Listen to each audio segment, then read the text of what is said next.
Bismillahirrahmanirrahim. Assalamualaikum warahmatullahi wabarakatuh. Innal hamdalillah nahmaduhu wa nasta'inuhu wa nastaghfiruh wa na'udzu billahi min shururi anfusina wa min sayyiati a'malina. Man yahdihillahu fala mudilla lahu wa man yudlil fala hadiya lahu. Asyhadu an la ilaha illallah wahdahu la syarika lahu wa asyhadu anna Muhammadan abduhu wa rasuluh. Allahumma salli wa sallim ala Muhammadin wa ala alihi wa ashabihi wa man tabi'ahum bi ihsanin ila yaumiddin wa ba'd. Alhamdulillah ya, saudara kita yang baru umroh ya telah bersama kita kembali. Ya, semoga ibadahnya, doa-doanya, amalannya diterima di sisi Allah SWT. Memang ibadah seperti itu ya, itu sebenarnya ibadah yang sangat banyak komponennya ya, dari awal berangkat di perjalanan ya sampai di sana juga banyak amalan-amalan. Kemudian yang paling menonjol yang disebut dengan umrahnya tadi. Allahumma ja'al umratahuma umratan makbulatan. Ya Allah, jadikanlah umrah keduanya sebagai umrah yang diterima. Ya. Dan ini, yang demikian ini juga berdampak, ya, berdampak bagi yang lainnya. Berdampak bagi yang lainnya. Jadi ada bab yang sudah pernah kita bahas, ya, larangan menyembelih kurban di tempat yang biasa disembelih sesembelihan untuk selain Allah ya. Atau lebih umum lagi ya, larangan menyembelih di tempat yang sering disembelih untuk selain Allah. Jadi tempat itu mempengaruhi. Kalau orang di tempat jelek, untuk baik berat ya. Orang untuk berbuat jelek di tempat baik sulit ya. Makanya di Mekah dan Madinah untuk subuhan terlambat susah.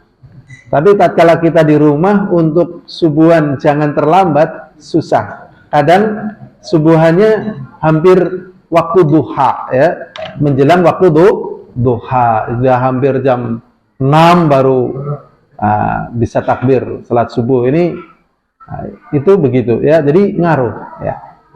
Sehingga tatkala kita tinggal di satu tempat yang di tempat itu banyak beribadah, ngaruh kepada kita. Bergaul dengan orang-orang yang suka beribadah, ngaruh kepada kita. Ya. Jadi memang mempengaruhi, ya. Mempengaruhi makanan, pakaian, penampilan, ya, pergaulan, tempat itu mempengaruhi. Ya. Kalau baik berdampak baik, kalau jelek ya sulit ya orang untuk berbuat baik. Sulit untuk berbuat baik. Kalau dia berjuang untuk berbuat baik, sulit sekali. Makanya kisah pembunuh jiwa itu, tatkala dia ingin bertobat, cuma ditunjukin, kamu pergi ke sana nih, pergi ke sana coba. Bukannya dia tidak bisa bertobat, tapi kalau tobat di tempat itu ya kambuhnya besar. Ya, kambuhnya apa? Besar. Ya. Udah tobat kambuh, ya lingkungannya seperti itu. Ya. Orang tobat dari judi, teman-temannya penjudi semua, ya sulit dia untuk tidak judi kembali, sulit gitu. Caranya pergi. Kemudian orang-orang yang sudah berhijrah dari tempat dia tinggal, itu tempat kafir, ke negeri muslim, itu dilarang dia kembali ke negerinya, minimal cuma 3 hari. Setelah itu harus kembali lagi. Kenapa? Kalau dia kembali ke negerinya, di negeri kafir tadi, untuk kembali ke agamanya sangat besar ya. Untuk kembali ke agamanya, yaitu agama yang dulu itu sangat besar. Untuk kembali murtad itu besar, ya. Besar. Makanya orang-orang yang tinggal di negeri kafir ya, nasihat waktu kita ngaji di Yaman, kalian jangan niat hijrah gitu ya. Karena kalau sudah hijrah kan ada tuntunan syariat, dilarang kembali ke negerinya. Ya udah kan kamu ngaji aja di sini gitu. Kalau niat hijrah ya kamu misalnya pulang ke Amerika atau ke Inggris atau ke Jerman atau ke Eropa ya 3 hari harus kembali. Kalau sudah niat apa? Hijrah, menyatakan dirinya hijrah begitu. Nah, umumnya kalau sudah kembali dia niatnya hijrah, saya hijrah di sini gitu. Di Yaman gitu kan. Kadang ingin hijrah juga ke Indonesia, ya. Ingin tinggal di Indonesia atau ke Saudi, negeri-negeri Muslim, ya. Ingin seperti itu. Tapi tatkala dia kangen ingin pulang, niatnya 3 hari, tapi setelah sampai di negerinya, ya sangat sulit untuk 3 hari. Kadang malah bablas, ya, bablas. Mulane santri gerang pondok soleh banget. Begitu balik ya Masya Allah gitu ya. Ini ya semoga lah menjadi sebab kemudahan bagi kita untuk beribadah ya, umroh, haji ataupun yang lainnya. Ngaruh ya, rezeki dari mana ya? Rezeki dari Allah. Jalannya gimana ya? Allah lebih tahu ya. Tapi kan tatkala ada keinginan ya, itu nanti ada apa? Jalan, ada jalan gitu. Nah, tapi tatkala nggak ada keinginan, ya, tatkala nggak ada keinginan, ada jalan, enggak lah, ya kan? Tatkala ada keinginan, nggak ada jalan, ya, nggak ada jalan nih. Semua jalan tertutup. Ya, begitu ada kesempatan yang sangat sebentar. Dan itu pun nggak begitu lebar, dia akan berusaha sekuat tenaga, ya, berusaha sekuat tenaga untuk keluar dari brojol tadi, ya, brojol gitu, ya, brojol. Nah, kalau ikan yang keluar dari jaring itu memang dia ingin keluar, kalau yang nggak ingin keluar ya akhirnya ditangkap, ya, brojol tadi, ya. Ini karena ingin, ya, semoga kita tumbuh ya keinginan. Jangan bertanya rezeki dari mana, jalannya gimana, jangan. Keinginan dulu. Rezeki tentunya dari Allah, jalan juga dari Allah. Nanti ada kesempatan untuk brojol, ya. Ada kesempatan untuk apa? Brojol, ya. Makanya bagi wanita yang sedang hamil, jangan panik, ya. Jangan panik tatkala bayinya sudah 9 bulan 10 hari, ya, belum brojol. Karena bayi itu pun akan punya keinginan brojol gitu. Cuman waktunya kapan nggak tahu. Kalau panik ya udah direken udah, ya, sesar, ya, disesar. Ya. Bayi tetap ada keinginan brojol, itu sudah sunatullah, ya, sudah sunatullah, ya. Nah, mungkin jarang ya, tapi ada yang lebih besar gitu ya. Ya. Anak saya itu yang nomor 1 di kandungan 12 bulan. Yang nomor 2 10 bulan, yang nomor 3 11 bulan. Hampir nggak ada yang 9 bulan 10 hari nggak ada. Nah, wah, semuanya ya sama pihak kesehatan harus sesar gitu. Enggak lah, doa ya. Ya, urusannya banyak, ada duit, ada ini, ada itu gitu. Tapi ada yang lebih, ya, yang lebih daripada itu. Dan itulah, ya, itulah yang dinamakan tadi apa? Brojol. Nah, ini bahas brojol nih. Gak apa-apa lah ya. Brojol haji kan, Masya Allah. Brojol umroh, ya kan? Masya Allah.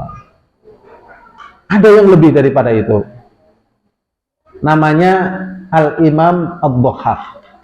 Ya, Al-Imam apa? Ad-Dhahhak. Imam namanya Dhahhak. Dhahhak itu artinya ya sangat tersenyum.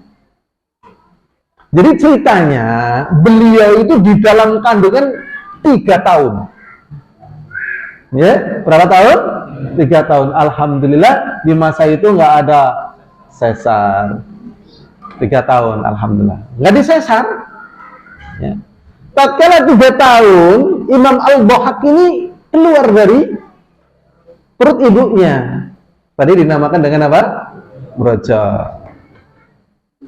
Ya, namanya makhluk hidup ingin brojo lah, wajar, punya keinginan, dan itu sunatullah. Tatkala brojol, ya, hari pertama itu sudah keluar giginya dan tertawa. 3 tahun di kandungan. Akhirnya dinamakan dengan Al-Imam Ad-Duha, karena setelah beliau besar ternyata menjadi imam. Masya Allah, ahli tafsir. Nah, Imam Ad-Duha 3 tahun Pak Heri. Dangu nggih Pak Heri nggih.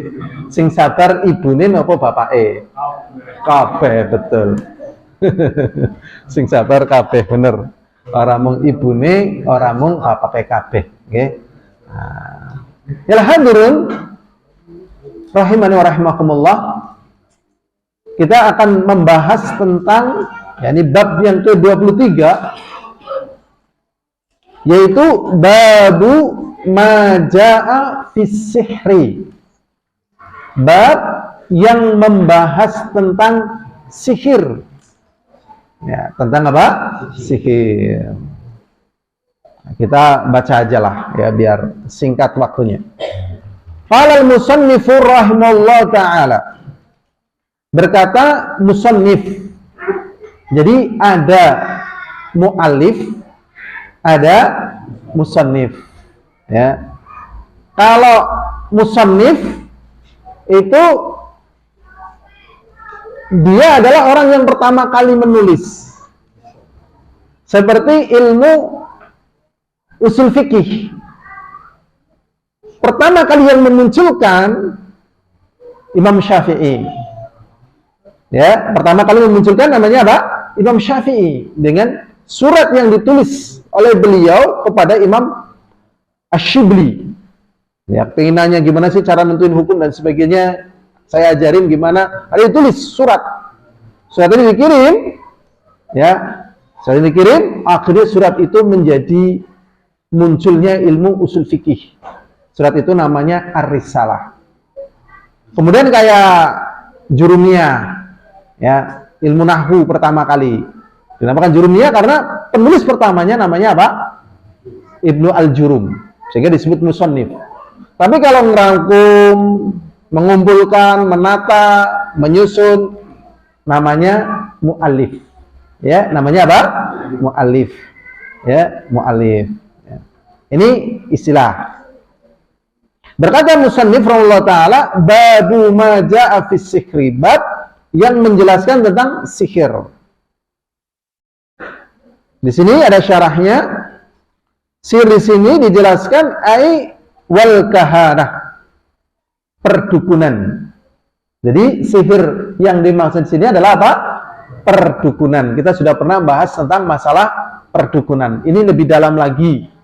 Ya, di dalam perdukunan ada yang namanya persihiran, ya. Jadi amalannya para dukun adalah diantaranya sihir. As-sihru, sihir secara bahasa adalah ini. Sihir secara bahasa ini. Jadi nanti ada sihir secara istilah dan sihir secara bahasa. Sihir secara bahasa ibaratun amma khafiyun walatfu sababuhu. Sihir itu adalah satu kata ungkapan tentang satu perkara yang tersembunyi dan sebabnya sangat lembut. Maksudnya sangat lembut, sukar dideteksi dan ditengarai. Sukar dideteksi dan sukar di apa? Tengarai. Contohnya, ini contoh. Barang ngaji kok, nggih, langsung berapi-api. Nah, langsung apa? Berapi-api, ora wedi apa-apa. Nah, ini berarti dia terkena apa? Sihir. Atau sebaliknya, barang ngaji kok jadi nangisan gitu. Atau misalnya nggak ngaji, habis pertemuan kok jadi beling misalnya, ya. Habis menghadiri satu acara kok jadi ya sangat pemberani. Apa yang melatar belakangi ini? Ditanya kenapa kok kamu jadi begitu? Saya juga nggak tahu, gitu. Kenapa ini? Ya. Ini secara bahasa namanya apa? Sihir. Secara bahasa. Barang diomongi kok jadi ngintil baik kita nggak pakai. Nah, ini berarti terkena apa? Sihir secara bahasa. Nanti dirinci lagi nanti. Walihada jaa fil hadits, maka dari itu datang di dalam sebuah hadis Rasulullah sallallahu alaihi wasallam, ya. Inna minal bayani la sikhra. Sesungguhnya dari penjelasan-penjelasan itu adalah sihir. Adalah apa? Sihir. Memang sihir itu berbahaya, hati-hati ya. Butuh doa makanya, ya. Karena kadang jelek dampaknya. Ya, dulu ya Bung Tomo, ya itu berpidato berapi-api. Akhirnya terjadi pertempuran apa? 10 November ya, Surabaya. Ya, Hitler juga berpidato. Terjadilah apa yang terjadi? Ngaruh gitu.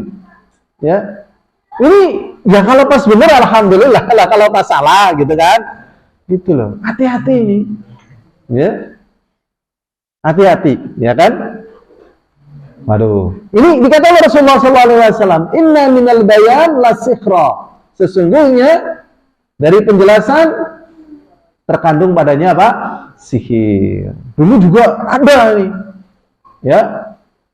Sodakoh itu melipat gandakan rezeki. Jadi kalau sodakoh misalnya 5 juta, ya dikalikan menjadi apa? 10 misalnya menjadi 50 juta. Akhirnya ya Allah ada yang dicabuti, ya kan, cincinnya dan sebagainya gitu. Ini masuk dalam kategori sihir ini.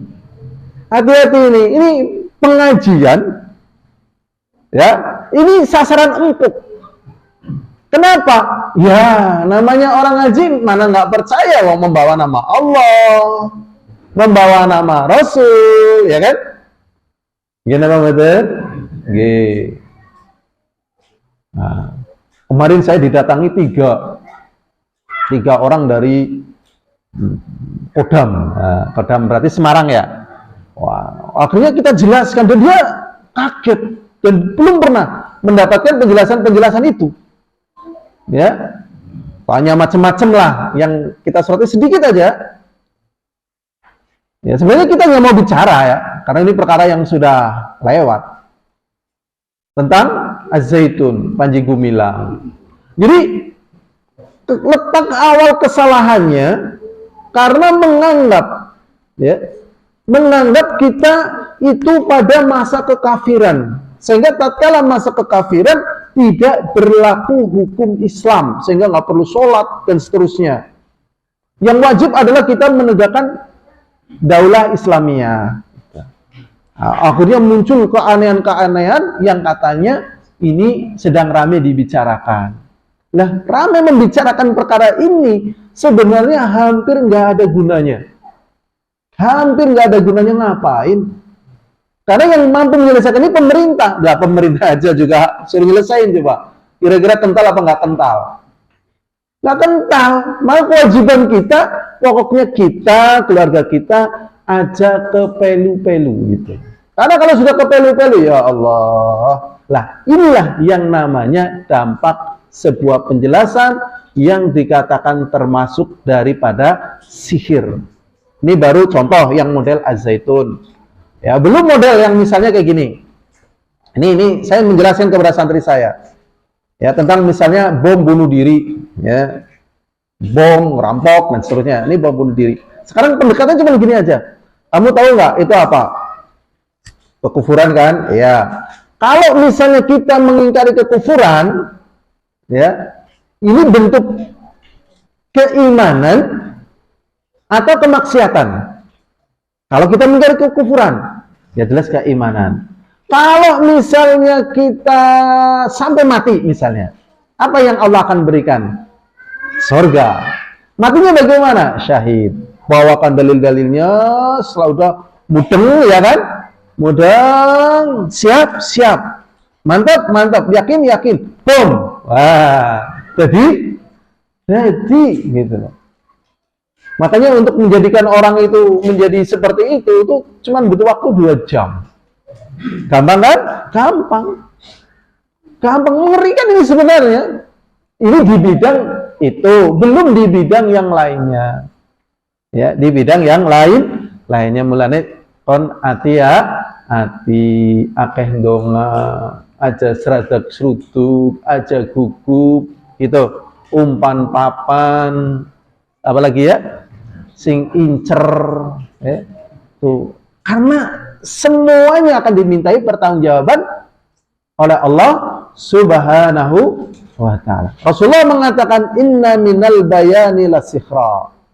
Di sana ada pembahasan kalau untuk menjelaskan perkara yang hak ini boleh. Kalau untuk menjelaskan perkara yang batil ini haram gitu. Ini apa? Haram. Dan bahasa iklan itu sebenarnya menggunakan bahasa-bahasa sihir seperti ini, ya. Seperti ya forex trading misalnya. Dan sekarang masih muncul banyak lagi. Padahal korbannya sudah terlalu banyak. Ya, ada binomo, ada macam-macam. Yang digambarkan akan kaya, akan begini, akan begitu. Nah, ini untuk perkara yang seperti ini, ya, ini nggak boleh. Termasuk yang sering iklan saat ini itu pinjaman online, ya. Isi apa namanya? Isi cash atau apa itu? Nah, itu yang pinjaman yang harus nomor HP-nya sama, nanti dapat sekian, nanti paling 24.000 bunganya sebulan gitu kan. Kayaknya gampang banget itu. Nah, ini termasuk daripada apa? Sihir. Hati-hati. Jadi kalau yang kira-kira nggak kuat, lewat aja. Lewat aja, jangan sampai masuk ya. Berikutnya, wa sumiya sihru sihran li'annahu yaqa khafiyan akhirul lail. Dijelaskan lagi kenapa dinamakan ya sihir, karena dilakukan pada akhir malam, yaitu pada waktu sahur. Waktu sahur ya. Sahirul layali, waktu akhir malam.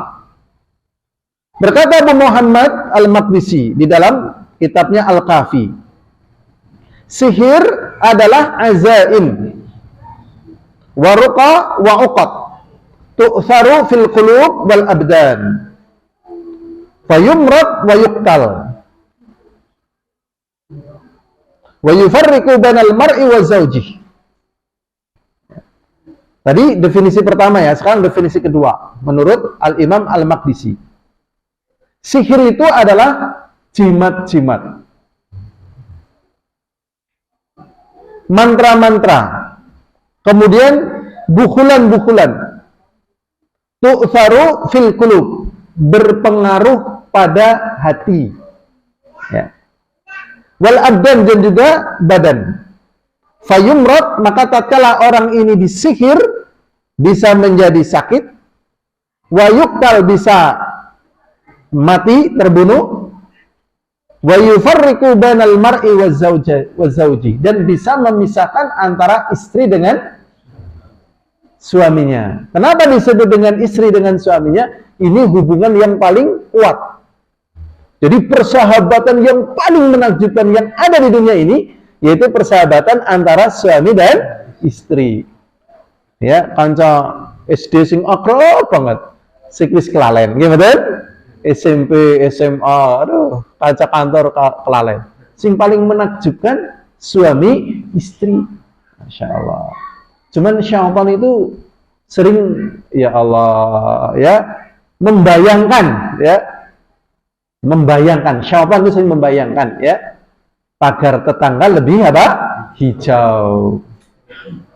Ya, rumput tetangga lebih hijau. Oke. Kenapa? Pagar makan tanaman. Ini syaitan ini. Ya. Nah, ini bisa terpisah, apalagi cuman anak sama bapaknya, teman sama teman begitu. Dipisahkan. Ya, yang tadinya cinta menjadi benci. Ya. Kalau nanti di pembahasan ini lebih banyak lagi. Ada pelet juga, ya. Ada gendam dan seterusnya. Ini masuk dalam kategori apa? Sihir.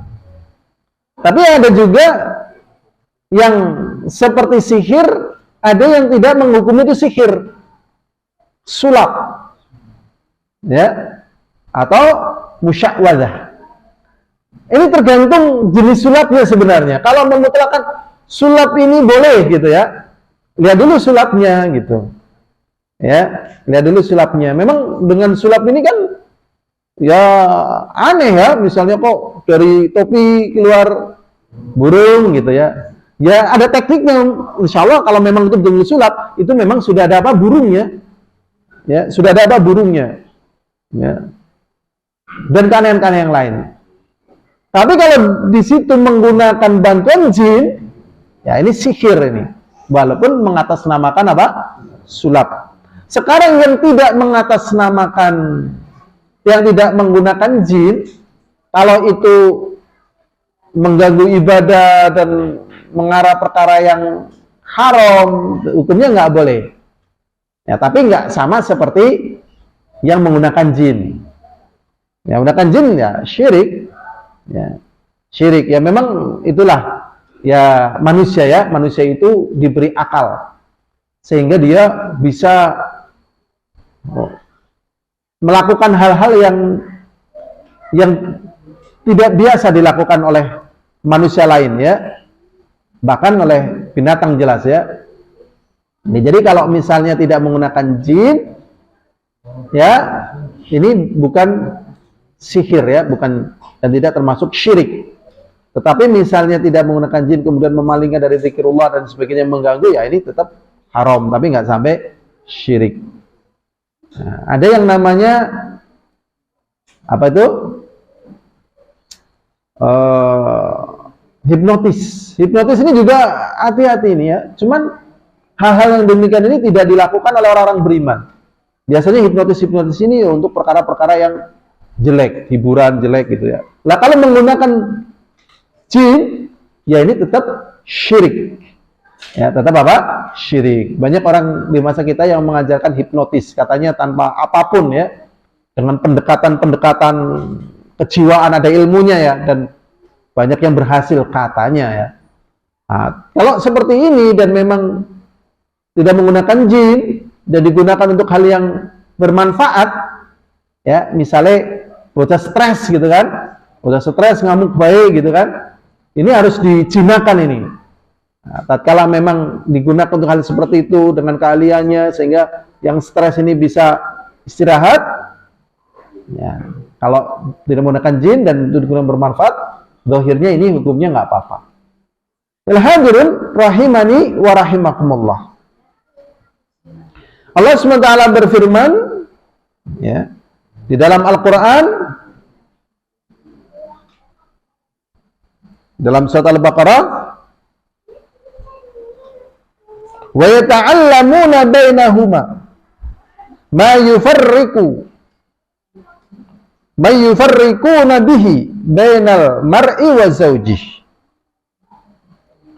Dan mereka belajar minhuma kepada keduanya, yaitu Harut dan Marut. Harut dan Marut. Memang Harut dan Marut ini menurut tafsir para ulama dia malaikat. Ya, mengajarkan ilmu ini, sihir ya. Ya. Tapi dikatakan kamu jangan kufur, nggak boleh ini. Mereka belajar. Ma yufarriquna bi bainal mar'i wa zawji, yang dengan ilmu itu bisa memisahkan antara suami dengan istrinya. Ini menunjukkan bahwasanya sihir itu berpengaruh. Ada dampaknya. Buktinya sudah nikah bisa pisah. Bahkan ada orang yang nikah dari awal nikah sampai sekian lama nggak bisa berhubungan dengan istrinya. Jadi mau dihubungi gagal, mau dihubungi gagal. Terus ya, karena istrinya kena sihir ini. Ya, tatkala dia nggak bisa menghubungi istrinya, ya akhirnya dicerai. Ya, ada yang, masya Allah ya, yang berumah tangga, semua orang tahu kalau istrinya itu jelek. Ya, istrinya apa? Jelek. Tapi suaminya tatkala lihat istrinya, itu katanya kayak artis gitu. Wah, ini istri saya. Pokoknya lihat sesuatu cantik, dia bayangkan istrinya. Padahal semua orang tahu nih jelek istrinya. Tapi suaminya lihatnya cantik ini. Ya. Nah, ternyata si istrinya melakukan hal-hal yang aneh. Jadi harus makan beras mentah itu ngambil dari rumah tetangga. Kalau nggak seperti itu nggak bisa. Berarti ini apa ini? Sihir ini. Suaminya kena sihir. Hati-hati para suami yang kena sihir. Di sini ada apa enggak? Enggak ada kayaknya ya. Masya Allah. Masya Allah. Ada juga yang suami dapat istri jelek. Semua orang mengatakan istrinya jelek. Dan suaminya tahu istrinya jelek. Tapi dia cinta. Menurut dia indah. Ini kena sihir apa tidak? Tidak. Dia tahu jelek kok. Sebenarnya jelek nggak apa bagus, jelek. Tapi gimana ya? Udah indah aja gitu. Wah, ini berarti namanya cinta. Jadi kadang cinta itu tumbuh bukan karena kecantikan. Bisa jadi karena ada sesuatu yang menarik. Ya, mungkin duitnya banyak. Ini pada babnya lah. Ini yang kita bahas kan intinya tentang masalah sihir. Karena di antara manusia ada yang tidak percaya adanya sihir. Sihir kue orana. Nah ini ayatnya ada kok. Dan buktinya bisa memisahkan. Sihir kan ya ngomong sifat toh. Ya. Buktinya ada yang terbunuh dengan sihir gitu. Ada. Jadi memang agak jelimet ini, ya, agak jelimet, ya. Perdukunan juga ada, sulap ada, agak jelimet. Tapi syariat menetapkan ada. Sehingga Ahlussunnah wal Jamaah mengatakan sihir itu nyata, ya, bukan hanya sekedar khayalan. Ya. Kenapa? Buhul. Nek buhul itu ikatan. Ya, jadi kalau orang kena sihir itu biasanya pakai buhul. Cuman nyari buhul di masa kita itu sulit. Kalau Rasulullah ketemu buhulnya ada 11. Karena beliau dibimbing oleh siapa? Malaikat Jibril. Kalau kita sulit. Ya. Dan orang yang kena sihir tanda-tandanya ngimpine elek. Ya. Ngimpi ketemu ule. Ya, ngimpi ketemu apa? Ule ini. Padahal banyak orang menakwilkan nek ngimpi ketemu ule berarti arep bojo gitu. Padahal si ngimpi nini umur 90 tahun ngimpi ketemu ule diburu-buru ule. Ini ya Allah, ini gimana ini ya? Ya ngimpi ketemu ule ya, sukar tidur malam. Ya, sukar tidur apa? Malam gelisah. Melas loh, orang kena sihir itu melas, gelisah.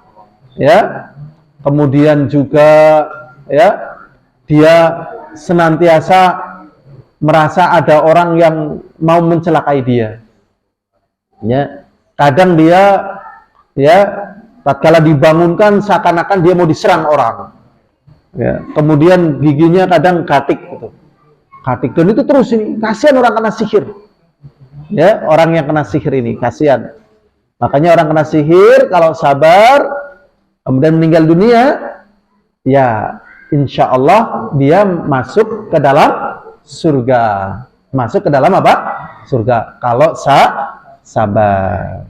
Tapi orang kena sihir berat. Ya, ada kisah seorang wanita, ya, datang kepada Rasulullah, ya Rasulullah, ini mro'atun usra.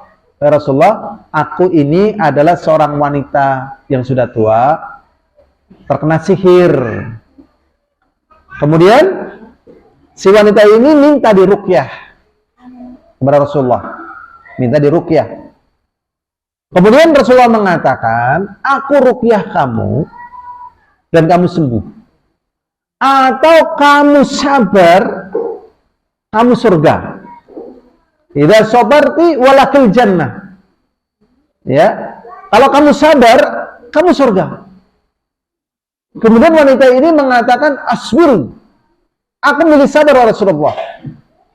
Walakin ud'ullaha li ala atakasyaf.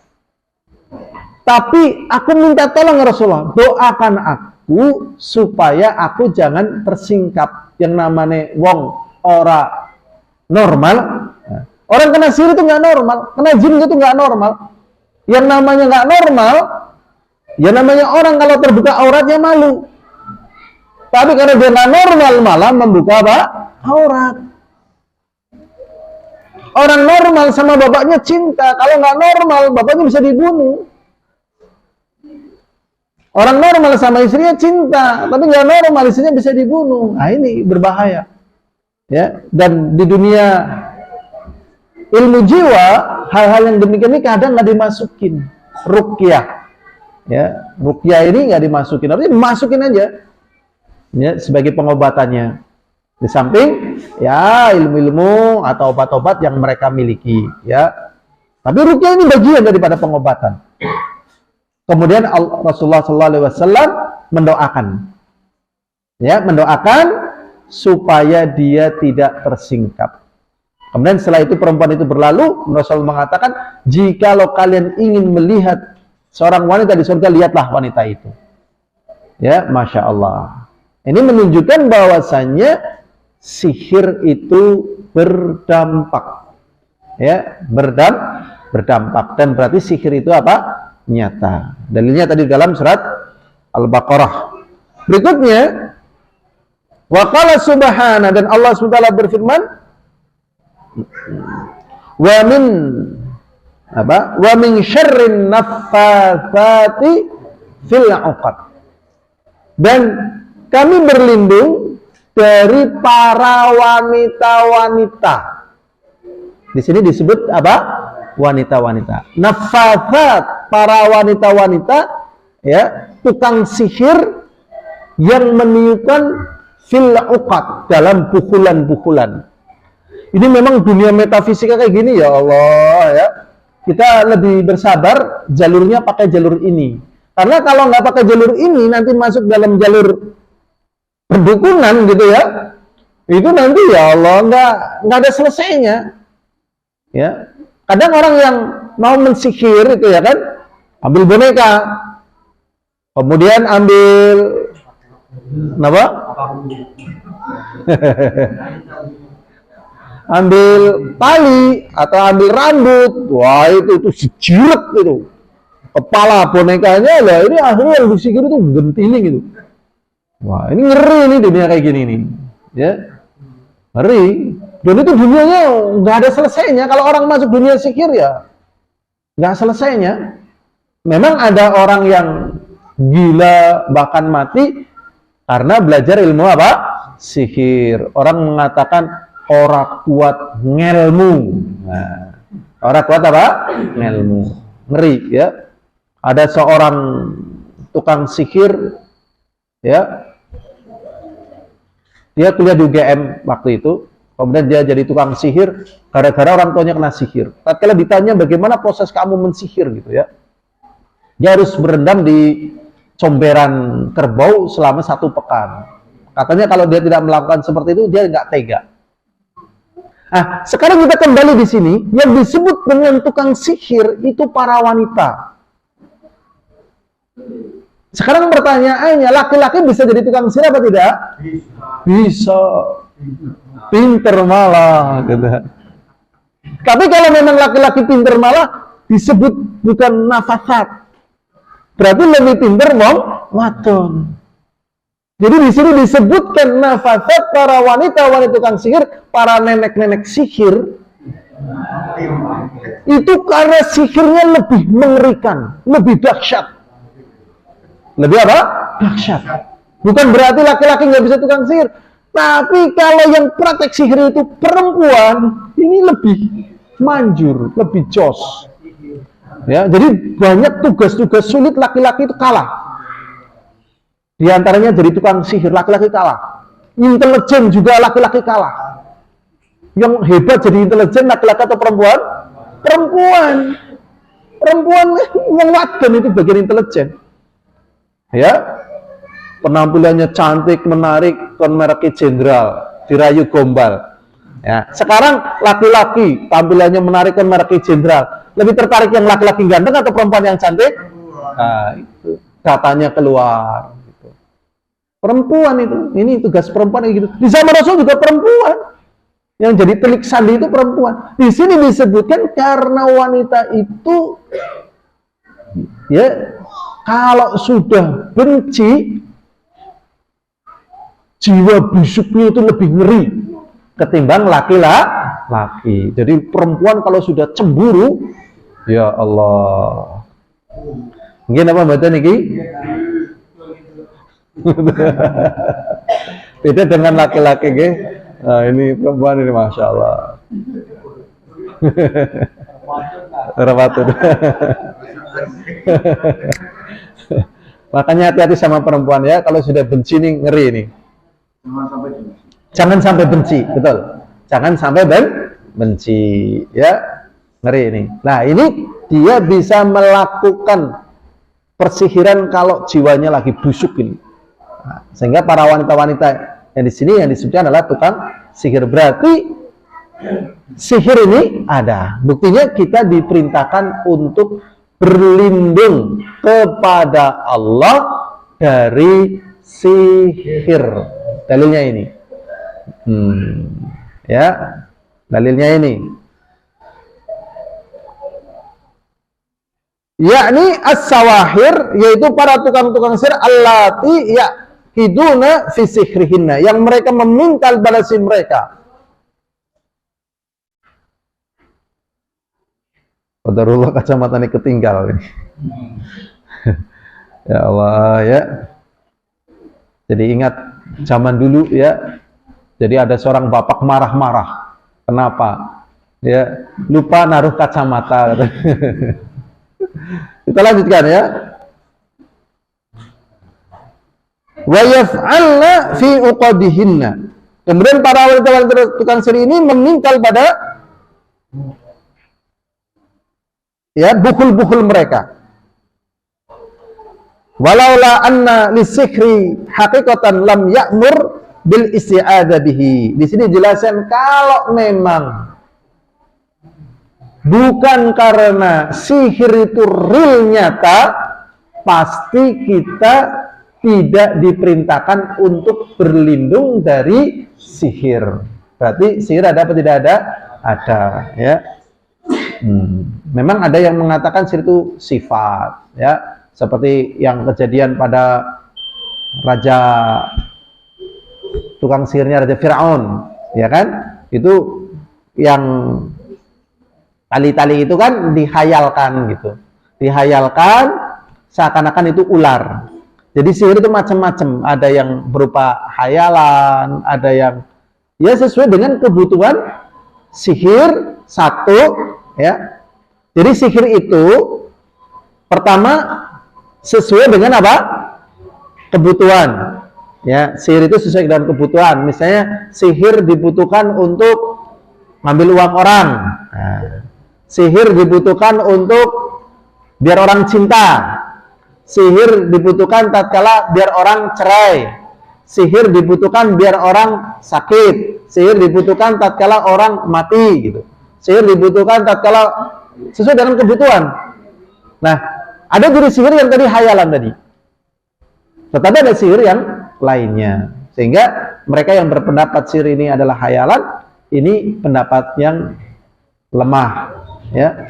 Sihir. Kemudian juga di sini sudah disebutin, tapi dalam kitab lain, dampak sihir terhadap orang yang disihir. Dampak sihir terhadap orang yang disihir sama apa beda-beda? Beda nggih? Siki wong ditinju. Nggih, ditinju dengan keras loh. Kekerasannya sama. Tapi yang ditinju orangnya beda-beda. Dampaknya sama beda-beda? Beda lah. Itu orang-orang petinju itu kan dipukul itu sampai Masya Allah, nggak apa-apa. Kalau itu kalau diberikan ke orang bisa langsung Masuk PKU itu bisa jadi ini. Lah, para ulama menjelaskan sihir yang dilakukan oleh Labid bin A'sam kepada Rasulullah SAW adalah sihir bunuh. Sihir apa?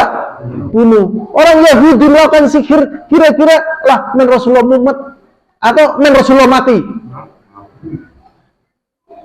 Ya matilah. Gua ngapa sih mumet-mumet orang mungkin. Ya kan cara kira jadi sihir baik.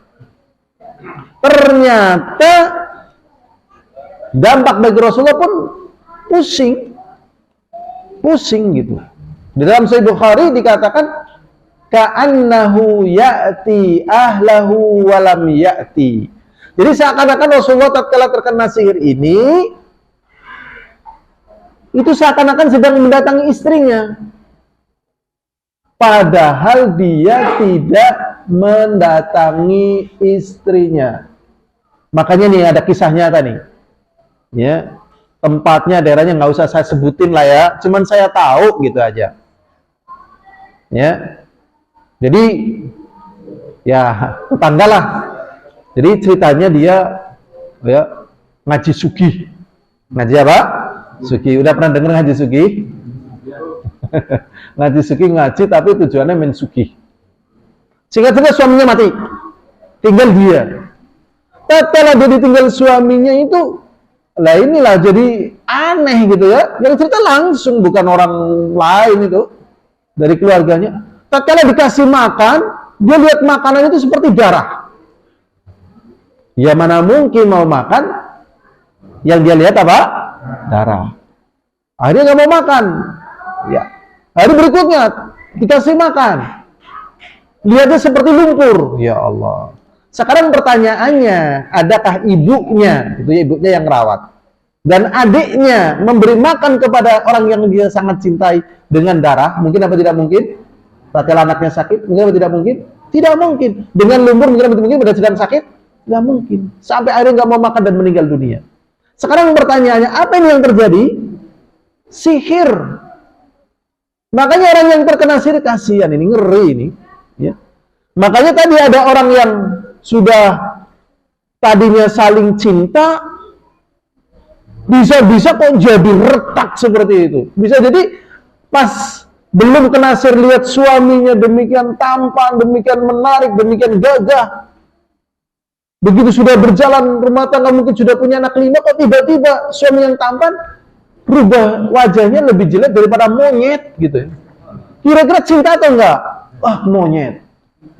Mau menyayangi, monyet lagi. Ya Allah. Mau dipeluk, monyet. Ya, ini bahaya sihir. Jadi sihir tadi kebutuhan, maksudnya sesuai kebutuhan. Kebutuhannya apa? Ya, tapi hukumnya haram jelas. Yang kedua, dampak sihir beda. Buktinya Rasulullah disihir mati, cuman pusing. Bisa jadi ada orang yang niatnya sihirnya itu cuman mumet, malah mati. Sihirnya cuman rumah tangganya retak, malah cerai. Gitu.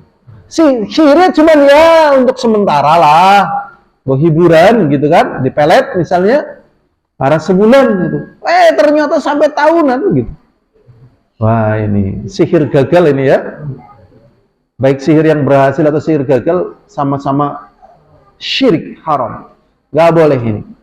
Ini pentingnya seseorang memiliki penjagaan diri dari hal-hal yang memang ya di luar daripada kemampuan manusia ya. Pengaruh syaitaniyah ini. 5 menit lagi ya. Enggak apa-apa. Wa Aisyah radhiyallahu anha anna Nabi sallallahu alaihi wasallam sukhira. Lebih jelas lagi. Dari Aisyah, semoga Allah meridai keduanya, sesungguhnya Nabi Muhammad sallallahu alaihi wasallam disihir. Bahkan yang kena sihir ini kan bukan hanya Nabi Muhammad. Nabi Musa juga kena sihir gitu. Bukan hanya para nabi, para ulama juga kena sihir. Ada juga para ulama Yang disihir, sihirnya nggak mental. Udah disihir, gagal, disihir, gagal, disihir, gagal. Akhirnya tukang sihirnya bingung ini, kok bisa loh, ada orang disihir gagal terus. Penasaran ini, akhirnya datang, ya. Nah, datang, kok kamu nggak bisa disihir, apa yang kamu lakukan? Dia tidak merasa melakukan apapun, dia melakukan sebagaimana yang dituntut oleh syariat, zikir pagi sore gitu. Nah, doa biasa, amal ibadah, tapi dia tidak kemudian tahu dirinya diserang, itu nggak tahu. Ternyata tukang sihirnya ini yang datang. Setelah menjelaskan seperti itu, akhirnya dia pun bertaubat dan akhirnya ikut belajar ya sunnah, ya, ngaji gitu kan. Karena kalau secara sihir dia pasti kena. Oh ini tidak kena, berarti ini bukan sihir, berarti dari Allah Subhanahu wa ta'ala. Makanya para tukang sihir itu sudah paham. Nek wong kaya kae ya, disihir ora bakalan kena gitu.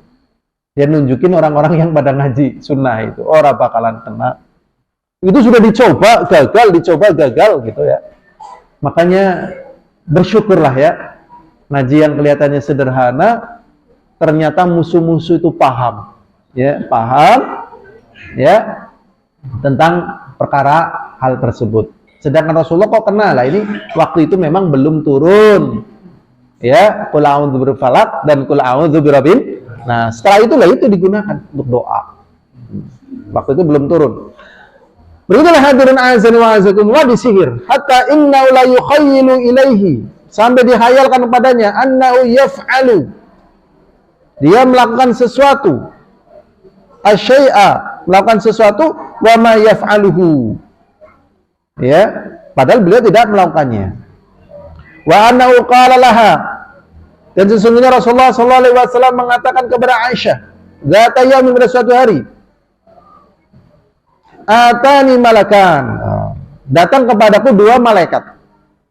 Fajalasa ahaduma, kemudian salah satu di antara kedua malaikat ini duduk ya inda ra'si, di atas kepalaku. Wal akharu, dan yang lainnya inda rijli, jadi ada yang bagian kepala. Nah, ini memang ruqyah, orang ruqyah itu ya kepalanya ya. Udah ada yang pernah ruqyah di sini? Ilmu ruqyah udah paham tentang permasalahan-permasalahan. Jadi ya kasih gambarannya sedikit. Jadi orang yang ruqyah, kemudian orang ini nih kena sihir atau kena jin, itu kadang itu tangannya kayak kesedot gitu. Ya, kayak kesedot, luar biasa sedot, berat sekali. Dan orang yang disihir, tatkala dia ada jinnya itu, ya memang dia juga kayak tertekan yang luar biasa besar. Ini. Kemudian orang yang terkena sihir tatkala diruqyah, kadang jinnya juga pinter. Ya, jinnya pinter. Pinternya bagaimana? Dibikin orang yang kena sihir ini ngantuk dan tidur. Supaya apa? Supaya bacaan Qur'annya tidak masuk. Yang ngeri sekali dan hal-hal yang banyak lah. Makanya orang yang diruqyah ini diantaranya harus kuat fisiknya. Karena kalau diruqyah itu banyak sekali energi yang tersedot. Ya, supaya jangan drop, maka fisiknya harus kuat. Nah, ini yang jarang orang tahu. Kemudian nih, orang yang terkena sihir, usahakan jangan sampai kondisinya tidak prima. Tidak apa? Prima. Prima apa, Mbah? Asrea gimana? Nggak sehat, nggak fit. Kenapa? Karena posisi tatkala tidak prima inilah gampang sekali dikendalikan. Nah, gampang sekali dikendalikan. Makanya kadang ada orang ingin misalnya ke Pasar Purwogonto, kan dari sini ke selatan ya. Oh, nggak ke utara, utara itu ke barat, ke sana muter lain. Nah, itu ke Selong. Nah, dan hal-hal lain yang banyak. Iya kalau dia cuma naik motor lah, kalau dia jadi sopir, maksud hati ingin belok kiri gitu ya. Ternyata jinnya nggak maunya belok kanan lain. Ya ini berbahaya ini. Cuman yang jadi permasalahan, apakah setiap waktu, setiap saat manusia itu kondisinya prima? Enggak kan? Tidak prima terutama dalam keadaan apa? Sakit. Apalagi sakit sepuh. Nih. Sakit apa? Sepuh. Ya. Ini berbahaya sekali. Penting sekali orang-orang yang punya saudaranya sakit sepuh itu mendampingi terus sampai lepas ruhnya. Karena dalam posisi seperti ini kesempatan emas bagi jin yang sudah bercokol itu untuk membawa dia ke neraka, gitu. Jadi orang yang terkena jin, yang paling bahaya itu apa sebenarnya sih? Rusak akidahnya. Rusak apa? Akidah. Jadi dia akan merusak akidah. Mungkin tampilannya masih rapi, kerjanya masih bagus, rumah tangganya masih ya tertata, sukses dan seterusnya, tapi akidahnya rusak. Yang gampang dari akidah yang rusak, ingin tahu? Jadi kalau ada, kenapa Pak? Iya, kasih contoh. Yang paling gampang. Orang kena sihir itu lama-lama merasa ya punya banyak sahabat. Merasa punya banyak apa? Sahabat. Warna mengdi, warna menggamumun. Ki jam 12 sembunyi. Kancaku pada nunggu mangkana gitu. Ya kan? Padahal makhluk-makhluk yang mengerikan itu makhluk mengerikan. Bala kayak. Nah. Bala gitu. Jadi lah inilah jadi keanehan-keanehan muncul gitu loh. Dan ini tidak dituntunkan. Tidak dituntunkan gitu. Ya kan? Apakah orang menganggap ini berbahaya? Secara umum kalau bukan karena ilmu tauhid tidak berbahaya. Bahkan memiliki kemampuan apa? Linuih. Memiliki kemampuan apa? Daya linuih gitu. Ya Allah, ya Rabbi. Ini mengerikan. Nyata ini, teman saya. Karena biasa ngeruqyah, akhirnya jinnya ini pakai strategi. Ya, orang yang diruqyah akhirnya mengeluarkan suara perempuan dan ngaku dia adalah jin perempuan dan ngaku paling cantik dan seterusnya. Dan akhirnya jin itu merasa bertobat, merasa bersalah dan ingin masuk Islam dan ngaji gitu. Sampai akhirnya ingin dinikahi. Ya Allah, ya Rabbi, astagfirullah. Ini namanya jeratan-jeratan, ya. Nggak boleh, karena pernikahan antara jin dan manusia itu adalah haram. Persahabatan jin dengan manusia itu juga haram. Kenapa persahabatan jin dengan manusia itu haram? Kenapa? Nggak beda alam. Bab, ada tindak di, ada gue mengsawah, lu peteng-peteng mengsawah. Ya kayak senternya di gawah. Orang perlu gawa center. Ya negara center ya rek, gua apa itu namanya? Opor. Orang gawa rek. Jadi ngani temen pak peteng-peteng apa bisa weru-weru. Lah kok kepenek butuh. Aku duwe kanca. Lah barang nang sawah, ya, Mas, direk kimbah gitu. Padahal nggak ada orang. Karena saking akrabnya. Nah, seperti ini boleh atau tidak boleh? Tidak boleh. Masuk dalam kategori apa? Syirik. Tidak boleh. Padahal ini kalau bukan karena pembahasan tauhid, ya kan? Malah dianggap daya linui, mboten parang. Ini saja kayaknya ya, pembahasannya panjang. Semoga Allah selamatkan kita dari sihir dan keluarga kita. Wallahu a'lam bishawab. Walhamdulillahirabbil alamin. Assalamualaikum warahmatullahi wabarakatuh.